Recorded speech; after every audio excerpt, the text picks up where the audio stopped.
امام اعظم ابو حنیفہ رحمۃ اللہ علیہ کی ایسی حکمت کہ چور خود پکڑا گیا۔ رات کی تاریکی چھائی ہوئی تھی۔ ایک شخص اپنے گھر والوں کے ساتھ سو رہا تھا کہ اچانک چند مسلح چور دیوار پھلانگ کر گھر میں داخل ہو گئے۔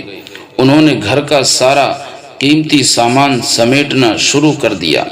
جاتے جاتے انہوں نے گھر کے مالک کو دھمکی دی، اگر شور مچایا یا کسی کو بتایا کہ ہم کون تھے تو ابھی قسم کھاؤ کہ تمہاری بیوی کو 3 طلاق ہو۔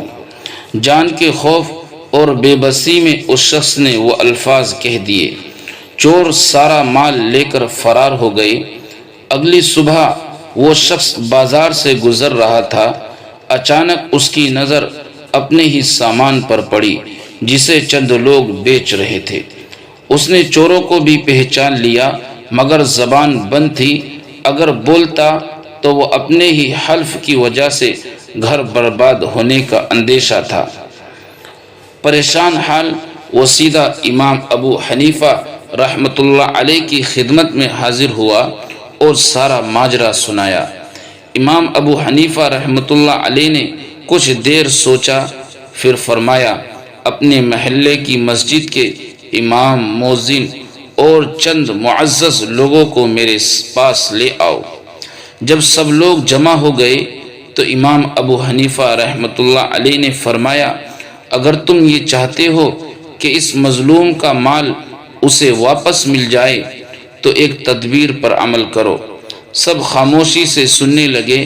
آپ نے فرمایا، محلے کے جتنے بدنام اور مشتبہ لوگ ہیں سب کو ایک جگہ جمع کرو، پھر ایک ایک شخص کو اس کے سامنے لاؤ۔ یہ شخص ہر اس آدمی کو دیکھ کر جس نے چوری نہ کی ہو صرف نہیں نہیں کہتا رہے، لیکن جب اصل چور سامنے آئے تو کچھ نہ بولے، خاموش رہے۔ لوگوں نے حیرت سے ایک دوسرے کی طرف دیکھا مگر امام صاحب کی تدبیر پر عمل کیا۔ ایک ایک آدمی سامنے آتا گیا۔ وہ شخص ہر بے گناہ کو دیکھ کر کہتا، نہیں یہ نہیں۔ آخر کار ایک شخص سامنے آیا۔ اس نے اچانک خاموشی اختیار کر لی، نہ ہاں کہتا اور نہ ہی نہیں کہتا، بس یہی خاموشی سب کچھ بتا گئی۔ لوگ فوراً اس پر ٹوٹ پڑے۔ تفتیش ہوئی تو نہ صرف چوری کا اعتراف کر لیا بلکہ سارا لوٹا ہوا مال بھی برآمد ہوا۔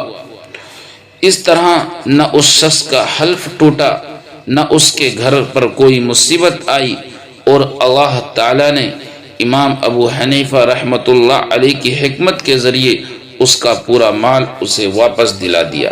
سبق: اللہ تعالی اپنے نیک بندوں کو ایسی بصیرت اور حکمت عطا فرماتا ہے کہ بظاہر ناممکن نظر آنے والے مسائل بھی بہترین تدبیر سے حل ہو جاتے ہیں۔